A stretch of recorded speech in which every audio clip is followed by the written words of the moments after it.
Ba-da-da. Ba-da-beep-beep. Ba-da-boop-boop.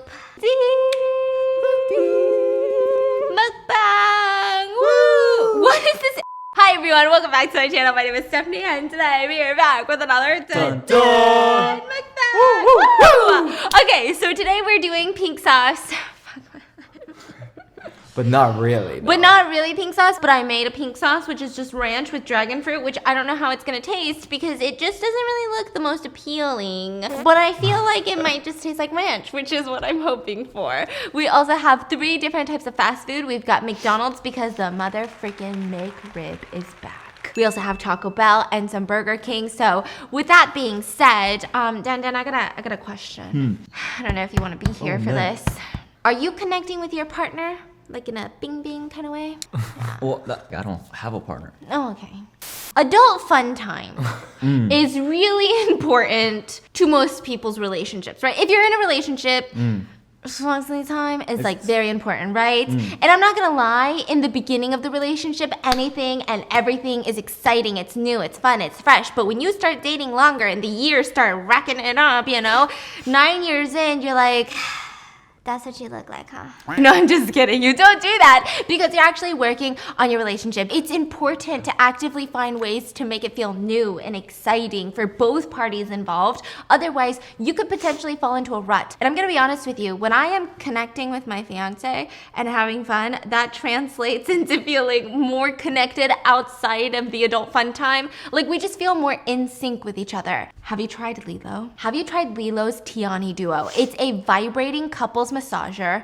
Yeah, you can drink your water. It's specifically designed for couples who want to deepen their physical connection to each other. There's 2 powerful motors that work in tandem to provide a dual sensation inside and out. There's even a wireless remote that interacts with it to control its 8 pleasure patterns so you can truly have an immersive experience. I usually know that I can't go wrong with anything from Lilo because listen, they know how to make a device. Like they know how to make it fun. They know the nuances of the human body and the human pleasure and they have nailed it. Pun intended. But the Tiani is really different. It's got everything Lilo is amazing at, the soft and flexible body. It bends to suit all body shapes comfortably, but the Tiani is wild. Okay, it helps you achieve a synchronized, harmonious ending. Which let me tell you, that has got to be like a life secret, a psychological hack to make someone fall in love with you or something because that experience, is insane. Not just physically, but also emotionally, it's incredible. There's Stephanie Sue's relationship hack if you're of age. Get one of those and try to have that synchronized ending because it will be the climax in your relationship. It's so incredible. So make sure to check out Lilo in the description. It's like our secret weapon to keep our relationship alive after 9 years together. Well, almost 9 years. So click the link in the description and check out Lilo. And thank you, Lilo, for sponsoring today's video. And let's get into the food. I'm so excited. I haven't had McDonald's in so long. Forever. So, are we gonna dip everything in the sauce? Yeah, okay. Can we try it first? Yeah, you like a McRib or you want a spicy chicken? I want the Big Mac. I'm sorry, guys. You like a Big Mac. You get the Big Mac. Nah, you take No, it. I want the chicken sandwich. Get the Big Mac. You like the Big Mac. Take it. I'm such a good cousin. This has a pink sauce on it, okay? If you insist. Can we try the pink sauce? Oh. I'll try it with the fries. It looks like strawberry smoothie. Does it just taste like ranch? It's It ranch. just tastes like ranch. It's ranch. Fantastic. Fantastic. Don't go buy a pink sauce Buy ranch. Wow. and just make it pink with some dragon fruit. I don't taste the dragon feel like fruit though. Me either. The sauce is limitless. We can make it blue, make it green, make it neon.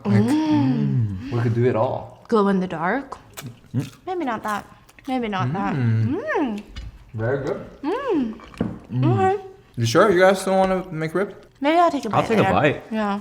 Have you had a McRib? You guys can each have a bite. Literally a bite, eh? He's literally just giving Literally one a bite. I wasn't expecting just one Oh, bite. thanks. Thanks, honey. You're really feeding us tonight. Yeah, Good. Very good. that's a good old McRib. I always wonder, why is it like a seasonal thing? And you know what's so funny? Well, it's not that funny. It's not that funny, but I don't know what it correlates to the winter season. Like, are ribs cheaper in the winter? Is it? Are people barbecuing less and so like ribs are cheaper or something? I don't know, but I don't know why they don't put it every day. Yeah. Their sales will go up. Yeah, and the ribs sound more like a summer thing. Like a Or mixed is it rib. like you make it like limited time so people buy it more? It's like buy it now before it's gone. And Right? this year they were like, it might be the last year. Every year. Then it's not falling for that. He's like, don't you try to get me, Mickey D's. What are you I talking ordered about? 2 ghost pepper Whoppers. What? These don't look like ghost pepper Which one? Whoppers. They look like regular Whoppers. So I don't know if this is the ghost pepper Whopper, or if it's they just gave me a regular Whopper. Okay, I feel a little bit spiced, but So it is ghost pepper. it's so mild Oh, okay. that like if I eat a little fast, I wouldn't even notice. It's spicy. That's crazy. That is actually crazy that they call this ghost pepper. They should just call it pepper. Pepper Whopper. It's not even pepper. They It's don't like understand. It's like black pepper. They should call Oh my it black pepper Whopper. I Bro. really don't like to make fun of people, especially with their food choices, but I did see a TikTok of a girl that was like, add black pepper if you like it spicy. And the comments were ripping her apart. Pepper is not even spicy. It is to some people. Okay, so we're doing confessions. I love doing confessions with Dana because it's so much fun. So I'm going to be reading your juicy, disgusting, nasty confessions, okay? Let's get what the fuck? I had sex in the graveyard, but it gets worse. What? I like these titles that people write. Yeah. No, I wonder what made them do it. In the graveyard? Yeah. but there's only one reason. Why? Corn dogs. Oh. Would you ever do it in a graveyard? No. What if it's like the hottest girl you've ever seen? No. I feel like I'll get haunted. Like it would be bad luck. But then she's like, isn't that the sexy part of it? No. I should preface this by saying that I was a horny teen.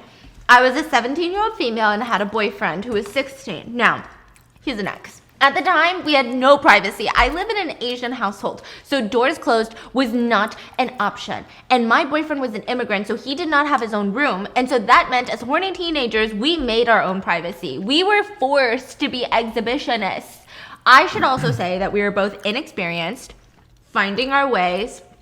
So self-pleasure was basically non-existent in my teenage female ignorant ass. He always left me wanting more. Not because he was so big, but like actually quite the opposite. Never really hit the way that I wanted it to hit. But I always thought that it would, and I would try it too, but I still never got to the finish line, if you know what I mean. But I was an active teen, so I wanted to get it done. But it was always like getting an itch and only being able to scratch around the itch. So her thing was itchy? It's okay. She really wanted it to be hot, and he just wasn't. Got it. Do you then? Do you? He was like, I scratch all my itches, bro. Oh. What? You guys look so suspenseful. I'm so sorry. With You can't read. You can't read before us. I know, but this spicy chicken sandwich is actually kind of spicy. This ghost pepper one's actually yummy. That's from Really? Wendy's, right? No, Oh, McDonald's. Burger King. Oh. Oh, you try the Whopper. He says it's good. I'm scared. It's good. It's like a little bit of black pepper in there. Okay, that's big.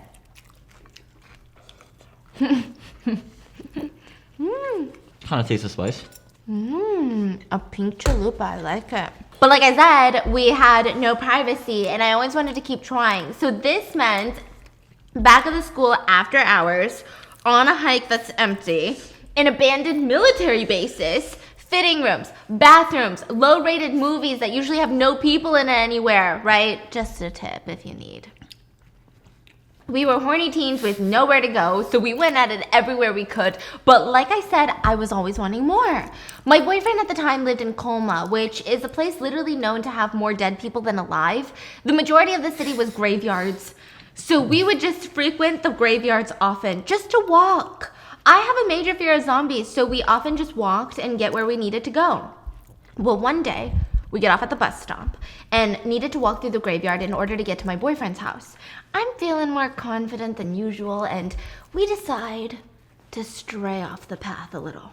and look for some old tombstones. We end up finding a section of old tombstones that are large. The tombstones are made in the early 1900s to the late 1800s. Were huge, like as big as I was at the time. For the record, I'm like 5 feet. Sidebar, I'm now 22 and I'm like 5'1", so I will say I have grown so much since then. Anyways, being the little children that we were, our parents called frequently. We were both Asian, so we always just said that we were studying late, but Big brain. staying late to study, but it was not unusual to get a call from our parents at this time. But I start getting the itch, the inevitable itch. And like I said, no privacy at the home anywhere. We're in a semi-empty area. It's an opportunity for us. And with these large tombstones around, it was private enough for 2 teens to do their 2-minute deed. Yeah, I know. 2 minutes. Well, things start to get steamy and we hear a ring on my boyfriend's phone and we check and it's his mom calling and he just lets it ring and we continue our action. So after a few seconds, she calls again and not wanting to ruin the mood, I start getting on my knees and sucking his peanut because phone ringing is not exactly mood-setting music. Well, at this point, I'm knee-deep on a person's tombstone and my boyfriend cancels his mom's call. He then starts inserting the peanut into the candy hole and he starts going at it. His mom calls once again and I just tell him to answer it, you know, winky face like a little challenge. Mind you, I am literally leaning on a tomb trying to balance as I'm being raw dogged by my boyfriend near all these tombs while my boyfriend is talking to his mother. They were doing it and while he was talking to his mom? Yeah. Dang. On top of a tombstone. Yeah. That's a skill. Bro, that's some that you do as teenagers, because the idea of doing that in your 20s is repulsive. No, I'm sure she can agree to this now that she's 22. Really, honey? Yeah. What do you mean by Maybe that? like we're in a little vanilla, huh? Talking to your mom on the phone? I would be so grossed Like out. embarrassed. You know, when you're like a kid, nothing else matters. But at this point, I'm like, listen, I can't have a confrontation with my mom. I can't. I am too emotionally fragile to have a confrontation with my mother. Did his mom not know? I guess Not even a clue? They're talking and I'm trying to be mute and my boyfriend is trying to study his breath and they are talking in their native language of Tagalog. I only understand a bit of Tagalog, but I only heard te te te te, which means farther. Father. Anyways, I start going Like faster. father, like dad? No, like farther. Oh. No, father. Yeah, father like dad. You're right. Oh. Dad? Yeah. He's saying dad? Yeah. But I start going faster, but all of a sudden my boyfriend picks up his pants and walks away and I'm confused and astonished because like this is not normal for him. But of course I stop also because no means no. I just wait till he's done to keep the deed going. After a few minutes he comes back and tells me,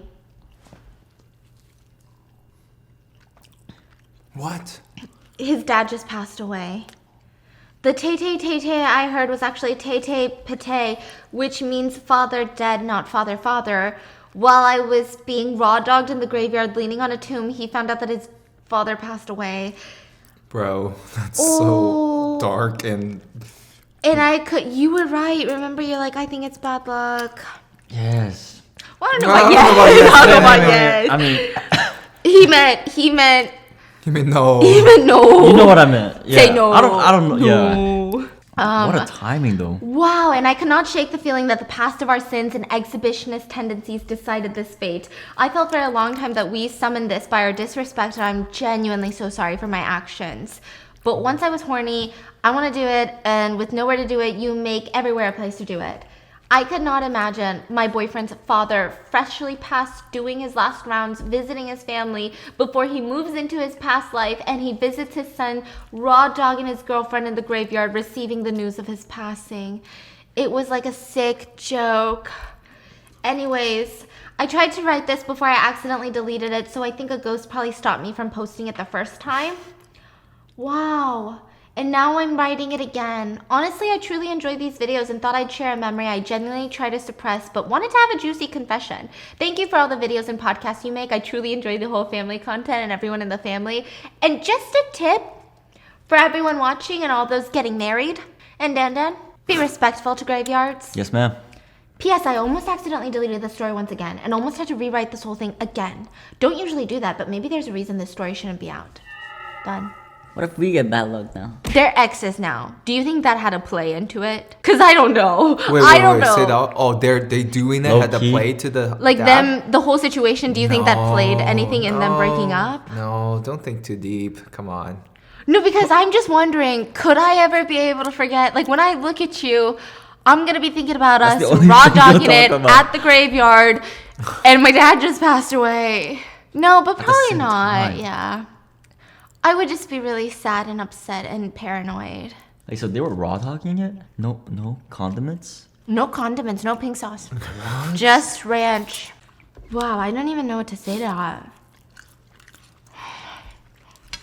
I will take your advice to heart, though, just so you know. No doing it in graveyards. We all make a pact. Yeah. I promise. Next video, we stay at a haunted graveyard for 24 hours. My boyfriend won't stop giving me head, and it's kind of funny, LMAO. Why is everything What's so up with these horn sexual? dogs? Yeah. What's going on? Are you guys okay? No shave November. What is November? Don't they do something in November? No, not November. No, not November. Is that what's going on? Is that really a thing? Yeah. Do people actually do it? What's the purpose of November? Only the strong people with self-control. What is the purpose of it? Like, you save it for December 1st, and then what happens? Well, and it's Christmas time. It's a surprise. Holiday. It's a holiday. It's snowing everywhere. So my boyfriend and I share posts with each other on Instagram. Like they'll send, you know how like you send TikToks? As a result, things that I like would show up on his explore page and vice versa. Because when you're clicking it, you're opening it and the algorithm is like, oh, this person likes this, right? Tell me why this guy ends up sending me a post that I liked of a girl basically saying that her boyfriend went down on her for 30 minutes and she did not snow. Now the post was obviously a joke and I liked it because it was funny, LOL. My guy did not find it funny though, LMAO. He said it hurt his pride and he kept asking me if I enjoy the head or not. Now the thing is, we haven't had sex because it's not something we want. So our physical intimacy is centered around oral stuff, you know, and kissing and etc. Do I enjoy the head? Not really. Do I pretend like I do? Abso-fucking-lutely. Do I tell him I do? Yeah. Have I ever had an orgasm? No, man.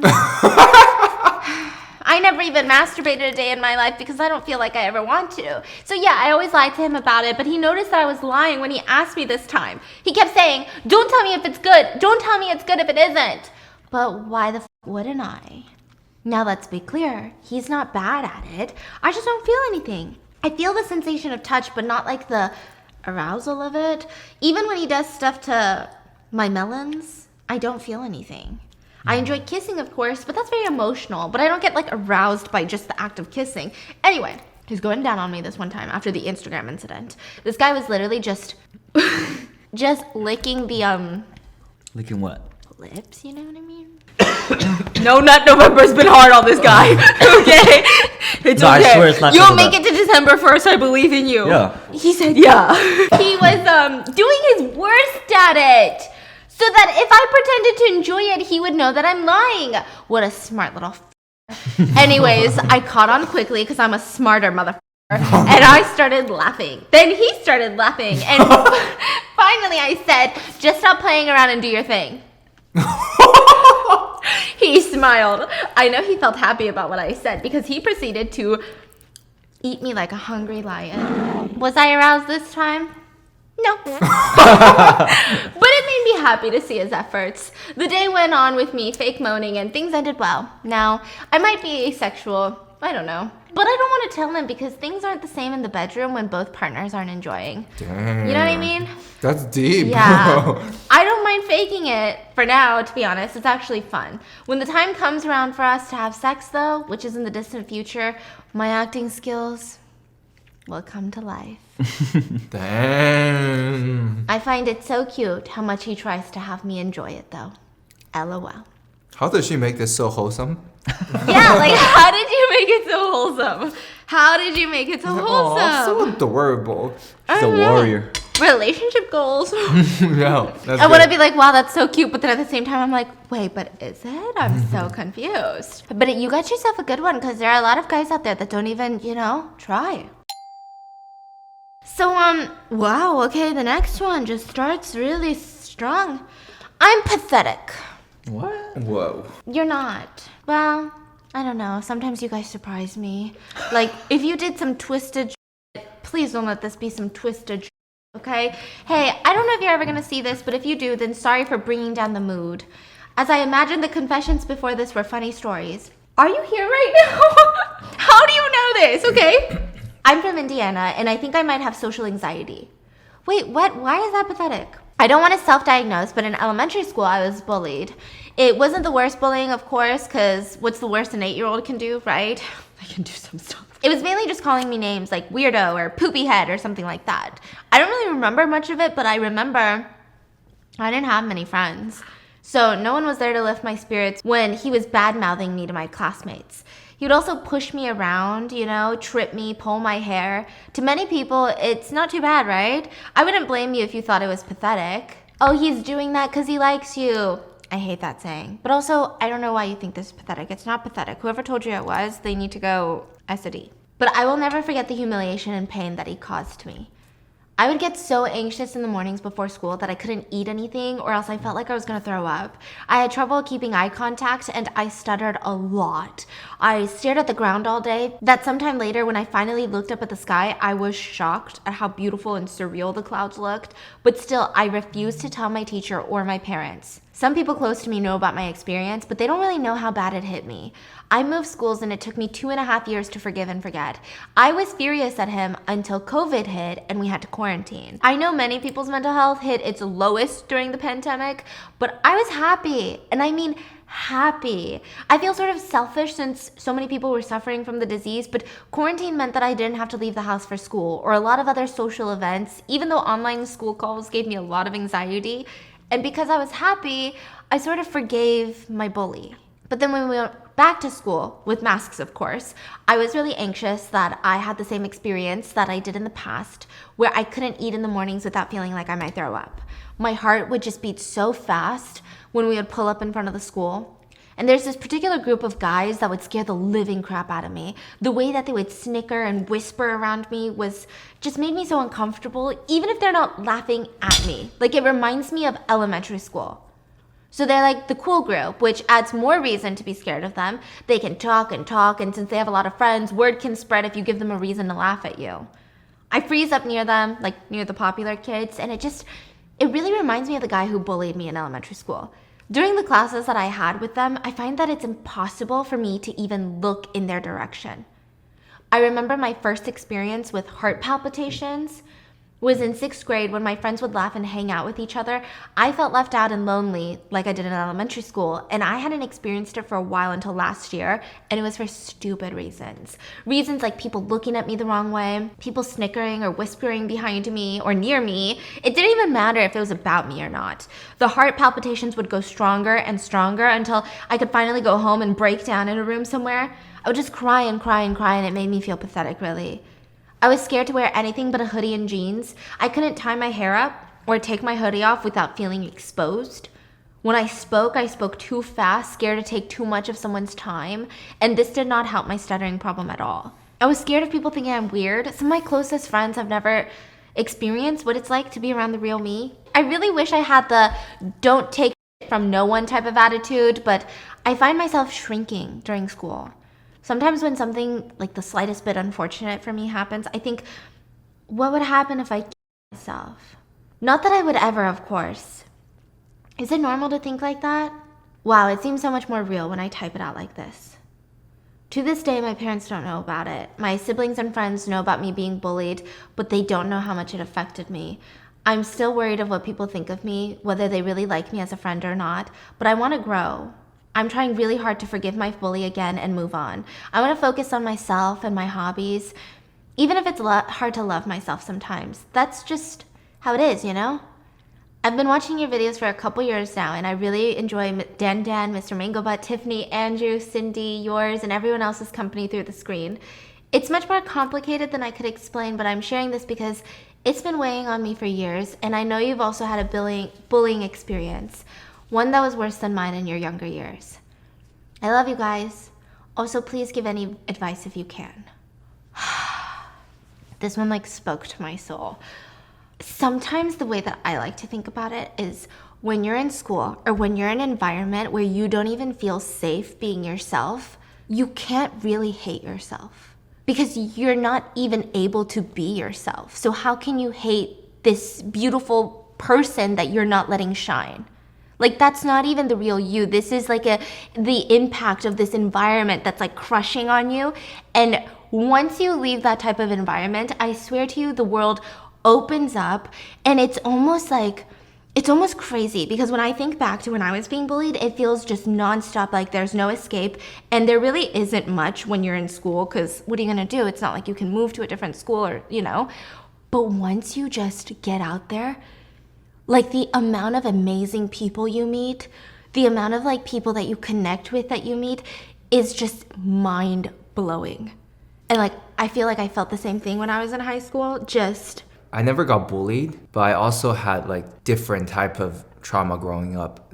When I look back, it's like at the darkest times you can feel like this is it, but you just live through it. Things can get better and will get better. Just remember that things will get better. I used to do this thing where I would create like the perfect version of myself, and I would always tell myself, if I just stay put for like another year or two, I'm gonna be that perfect version soon.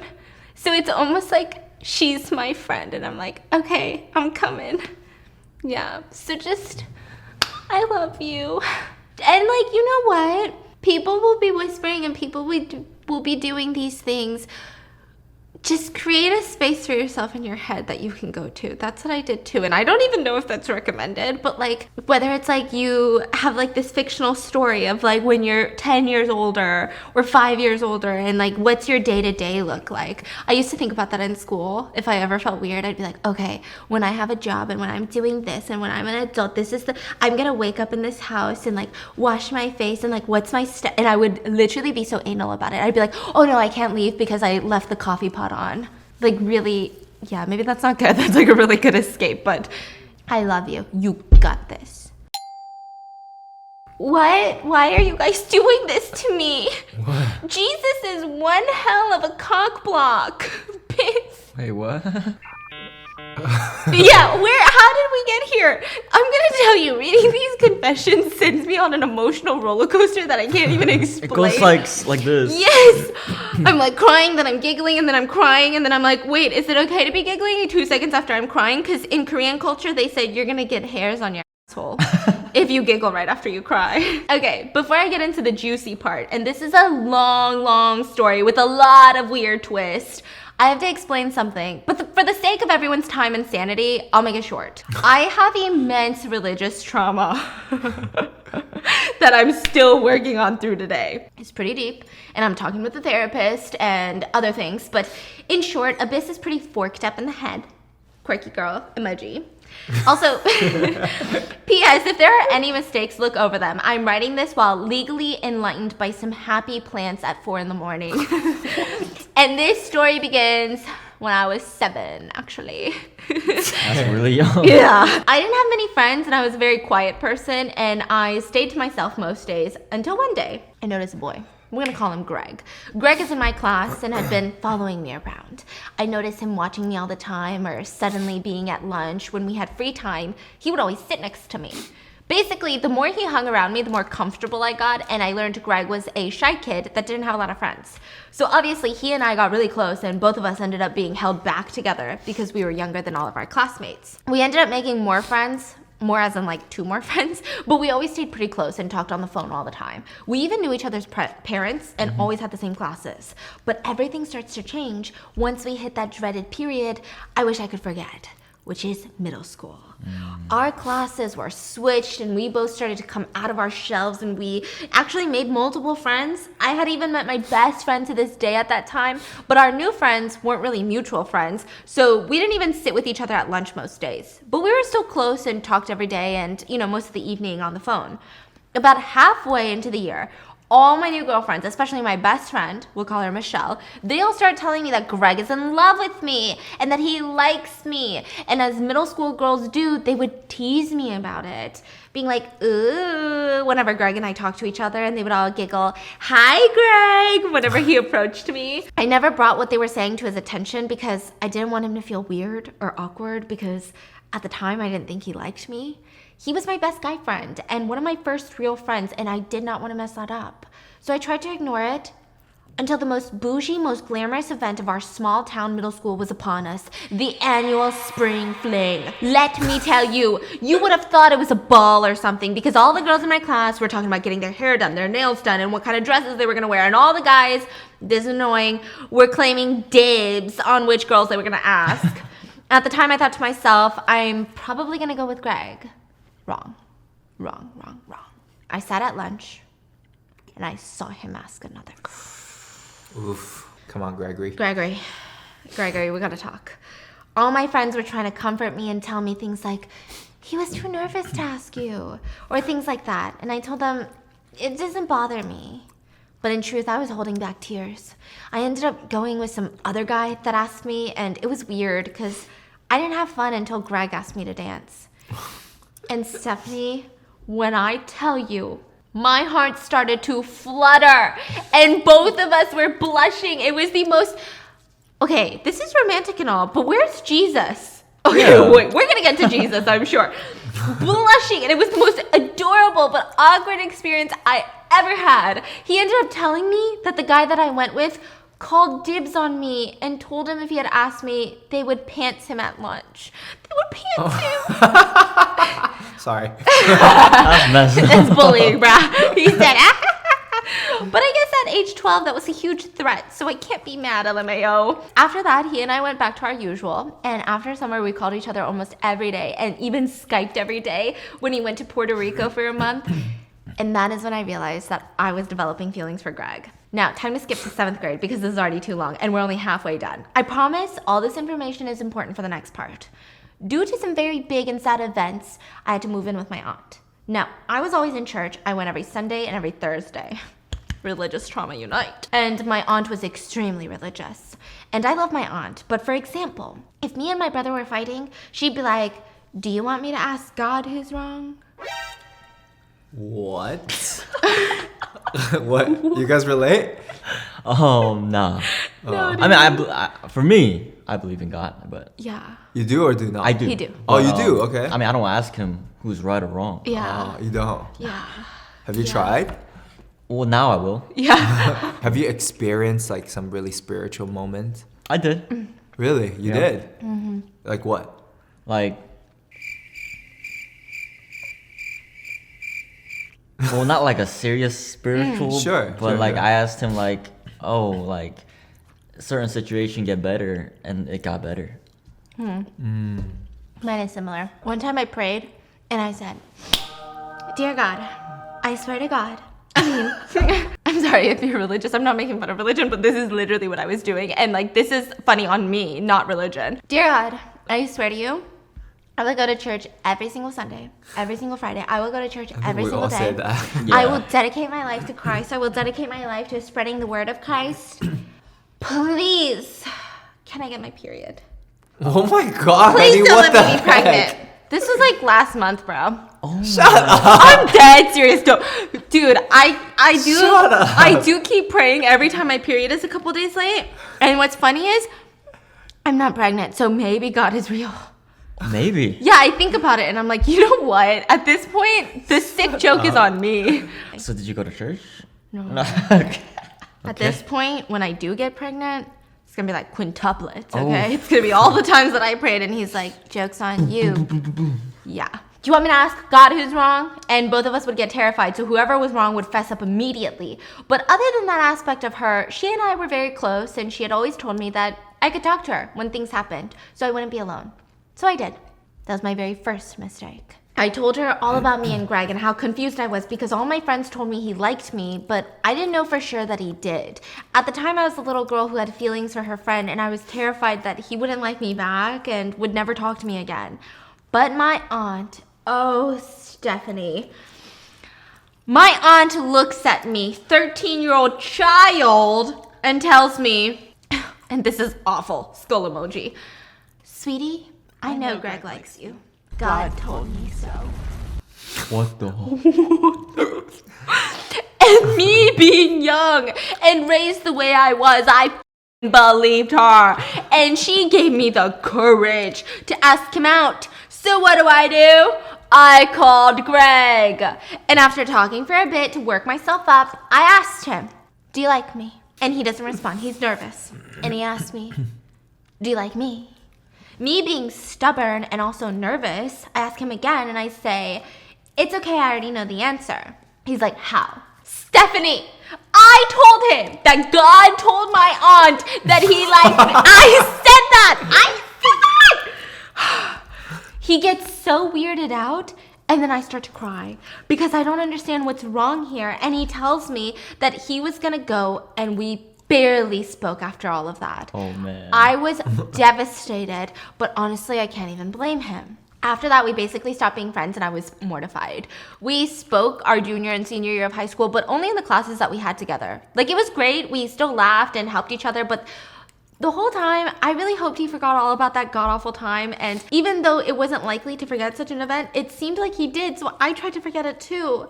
Now, I know you're wondering where the cock blocking comes in, because of course, it wasn't referencing the times before now because we were children, and trust me, there's more. So skip to now. 3 years after we graduated high school, we lost contact almost immediately. And Michelle is the only friend from school that I still regularly speak to, and I'm no longer religious. And as I stated way before, I'm going to therapy. I'm trying to overcome past traumas, and I realized how truly insane that whole fiasco was. And after working through it, I happily forgot it ever happened. Turns out, when you are an adult, you need a job, so you can barely make it in this world. And I quit my last job due to harassment from the boss. And as I'm talking to Michelle, she says the place she's working at is hiring. So she gets me an interview, and I was informed that I would be starting that following week. Once I start, I notice Michelle giving me the smiles she makes when she's up to something. You know when your friend's up to no good, okay? Mm-hmm. She walks with me to the manager, and he informs me that I'll need some training. I thought Michelle would be training me, but boy was I wrong. All of a sudden, the door opens and my heart stops, and in walks Greg, who is going to be the person training me. Damn, this is like a a drama. Michelle yeets herself out of there and starts her runs, and there I am left with Greg. And Stephanie, this man aged like fine wine, have mercy. He was so fine, I was barely concentrating on what I was doing. And over the next month or so, I really hope you're not like a brain surgeon or something. You know what I mean? Can you imagine? And you're like, and I'm a neurosurgeon. And we're just getting closer and closer and closer. And it started with us having lunch together to clocking out together. He even asked me for my Snap and my number. That's a good step. Oh, and this is where things get juicy. Now, at our job, there's a strict policy that employees cannot date each other. But Greg and I were like, it doesn't say we can't f*** each other. Wow. So smart. So good. 진짜 big brain. He's big brain. Big Wow. brain energy. Wow. Oh, that was really good. That's a good excuse. Yeah. We sent pictures back and forth and would flirt, but we never really got physical because we didn't have time to. Until one casual Friday. It was just me and him all by our lonesome to lock up for the night. I don't know what it was, but Stephanie, that day, we were even more thirsty for each other than usual. So after we lock up, we don't even wait. He leads me to the break room, and he locks the door behind him, and bada bing, bada bam, we're naked. Bada bing, bada bam. No foreplay, no nothing. We're ravenous. But this is where everything goes south. Oh man, I was getting ready for like some smut talk, you know what I'm talking about? Some spicy book talk. It's not that he wasn't good at what he was doing. He very much was. What? Oh my god. Honey. But he wouldn't stop talking. What do you mean? You know what I mean. He wouldn't stop talking while they're doing the nasty. And Bits, I kid you not, he looks me in the eye. And he says to me, did God say I was gonna be making you scream tonight?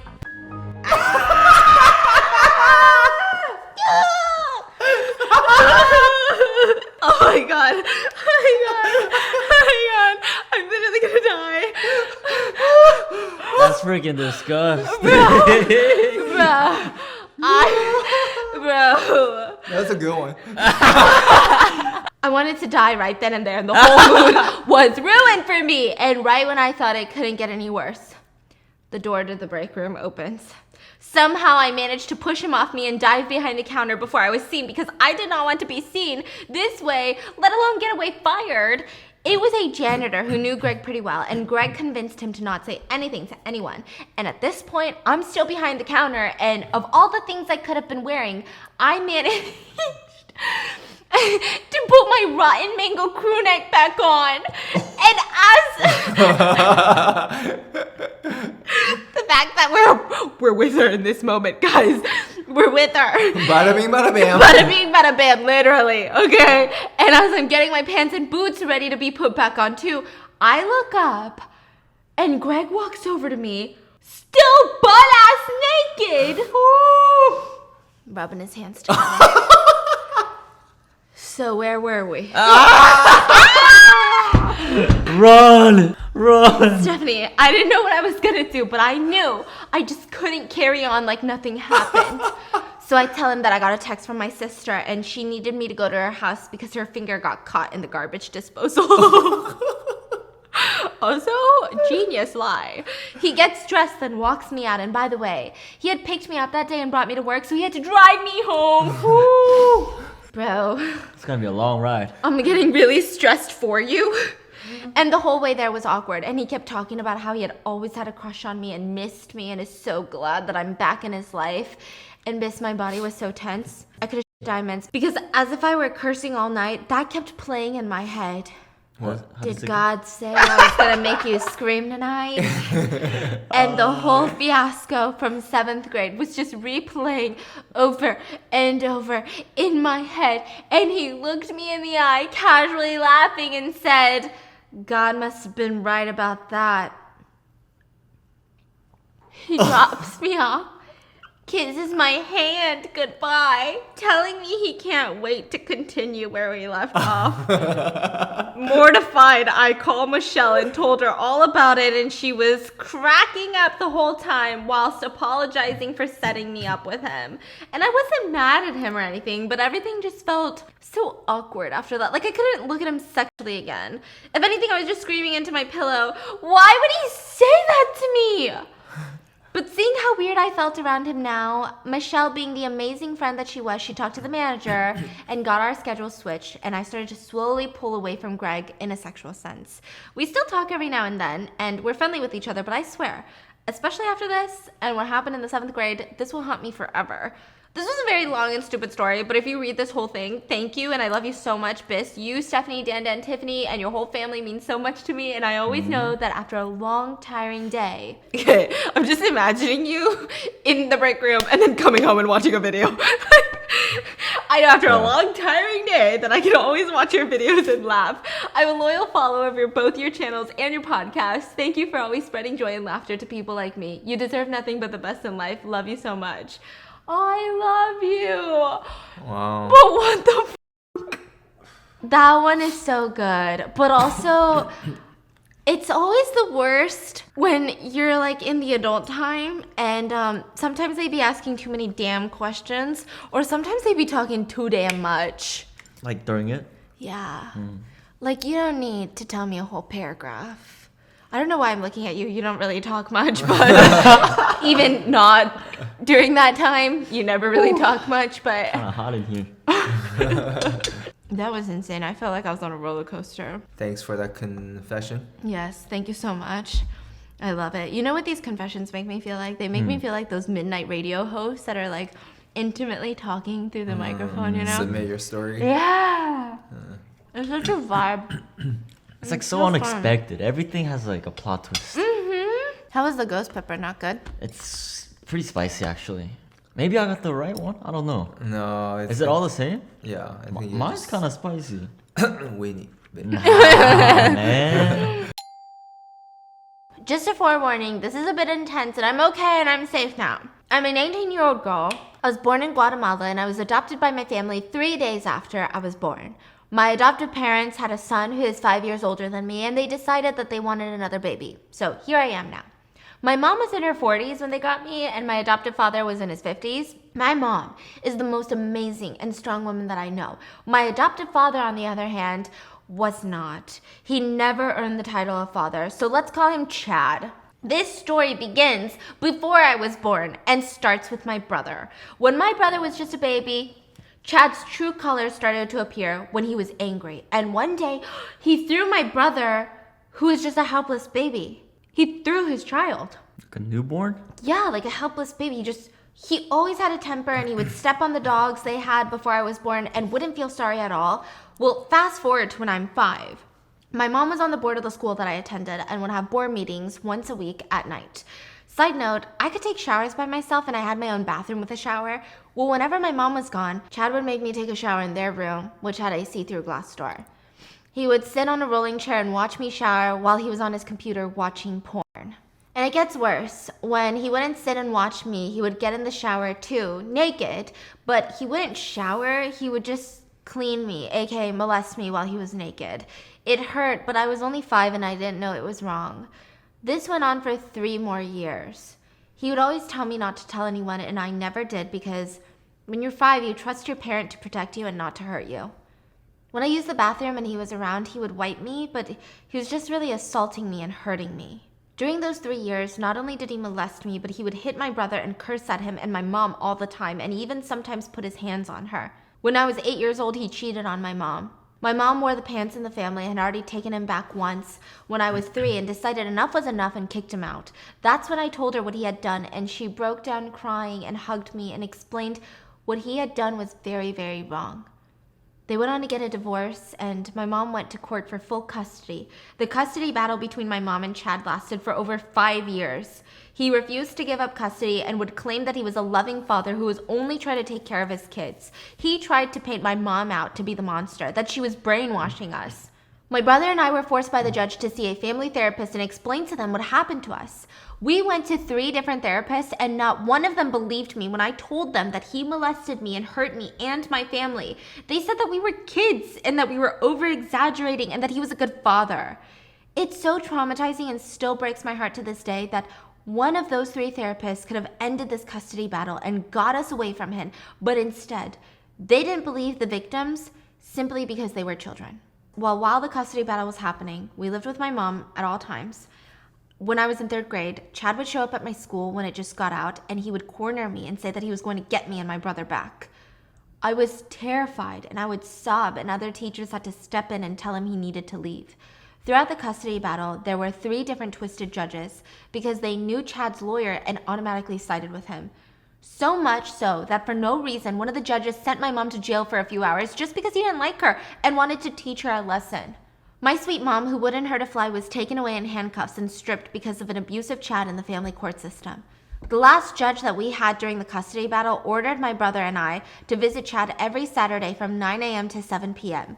My brother and I would do anything to try and get out of it. But if we didn't go, the police would just show up and make us. And one time, they did have to make us. Chad worked at a hotel at the time, and he would take my brother and I there, but we refused to get out of the car.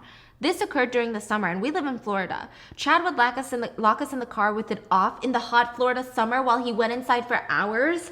This happened every time. He would lock my brother and I in the car with no supervision, no food, no water. One time my brother and I couldn't take it anymore, so we managed to unlock the car and started walking down the street, not knowing where we were going, just trying to get us away from Chad.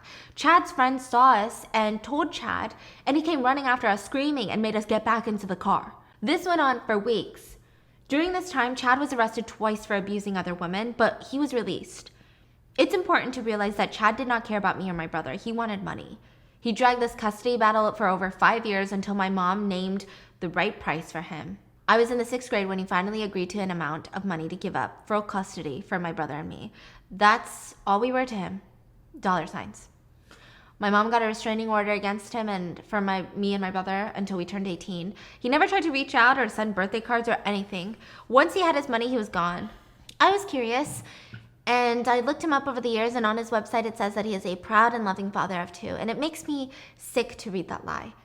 To this day, he has never paid for what he did to my family, me, and those other women. He walks around free with no consequences for his actions. My mom legally changed our last names to her maiden name and raised us alone while running her own business. She is truly the most amazing and strongest woman that I know. Chad had taken something from all of us and left a hole in our family. Even now, I still deal with the trauma that I faced. Sometimes I have nightmares about it. I have a fear of men who are older than me because of Chad. I also refuse to answer the door when it rings because there's still that fear that it's him on the other side. Something did come out of it, good though, was that brother, mom, and me now have a very deep connection. Now that I'm older, I advocate for sexual assault victims and am in college studying to become a family therapist. I want to be one of the good ones who believes the victims and doesn't overlook what they say just because they're children. I had to grow up fast when I was little, but I'm stronger because of what I went through. A big part of it is also thanks to you, your fiance, and Dan. Finding your channel was one of the best things that happened to me. I found you when I was majorly depressed and had just been diagnosed with severe anxiety, and you guys saved me. There were days a few years ago when I almost took my life, but then I would go back and watch your older videos and remember that I still need to be here. Every day I check to see if you've posted on your main or vlog channel and get so excited when you do, and you've given me a huge love for true crime. You guys have made such a big impact on my life and have saved me, and I'm forever grateful for you and your family. You're a bright light in the darkness that tried to engulf me. Thank you, and I love you so much. I love you too. But I know what you mean, like when you're like really in a dark space and you find some sort of solace, it's like, you know. At least she's doing better. Yeah. Right? And I think it's so incredible that you're trying to be a family therapist and like stop this cycle, because I've heard so many stories of family therapists just not listening to the kids. I think listening to the kids are more Yes. better than adults. And like, Because they're honest. yes. Usually. And it's crazy because, you know, people always like these, not people, but these really sick adults always like to say things like, oh, you're just a kid, you're lying, or you don't know the truth. Kids, if they do lie, they're lying about not eating the cookie. They're lying about not eating that gummy bear. They're not lying about being sexually assaulted. I'm so angry for you. I love you, and I'm glad that listen, if I have children, you're gonna be our family therapist. I love you. So you gotta hold it out. So, because, you know, I don't know when I'm gonna have kids, but they're coming to you. Okay, I don't know how to transition into this next one. Why? My grandma has a vibrator. Huh? What? This is really an emotional roller coaster. For real. My grandma has a vibrator. How old is she? Or how old is the grandma? Or how does the vibrator? Yeah. How long has it been used? Buzzing for? around, you know? About a year ago, my grandmother fell ill and was hospitalized, and this was a pretty stressful situation for my family. You know, we had quite a bit of loss in our family over the past few years, so it was natural for us to be a little wary and cautious. Time passes, and it's now time for my grandmother to be discharged, but she needed a caregiver. She lives alone. So because she has a capable son with a house, it was decided that she would stay at our home. Because of this, me and my other siblings had to go to my family member's home for about a month while she was recuperating in my room. This is very important.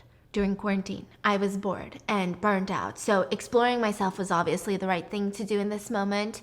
And one day, I was just online shopping on Urban Outfitters and randomly came across vibrators that were on sale. You should have gone to Lilo. None of this would have happened if you went to Lilo. I'm just kidding.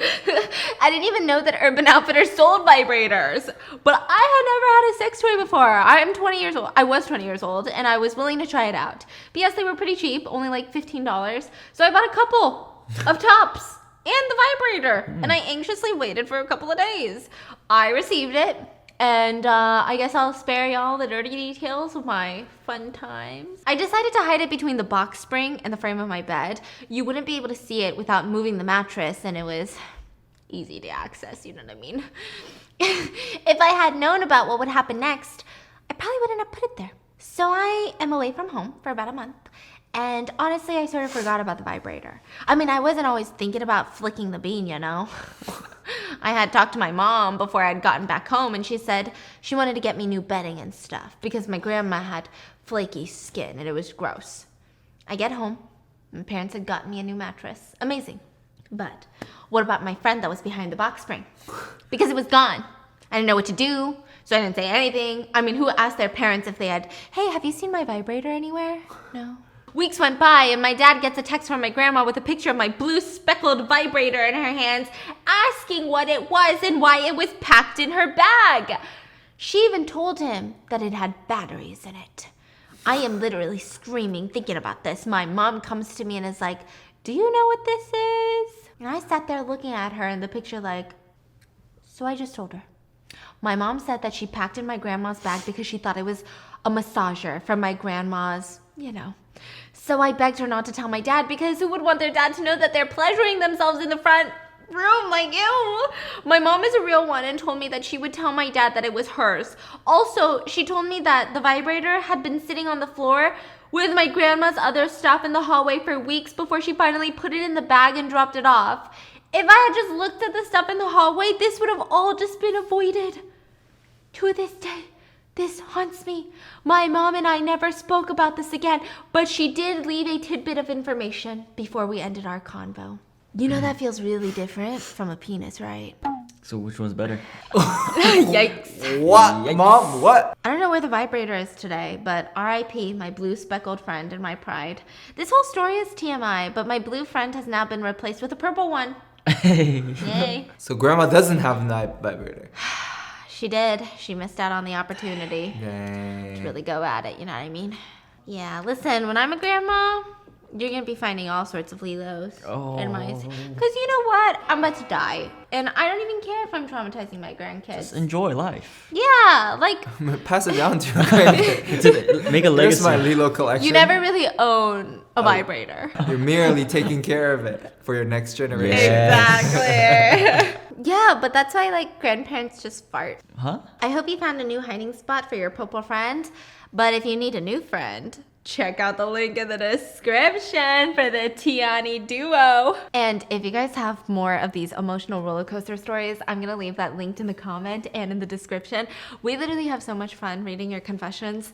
I cry, I laugh, and now I have a hairy butthole. Maybe I'll send you pics one day. Maybe I won't. So I hope you guys enjoyed today's video. See you guys on the next episode of Confessions. Bye!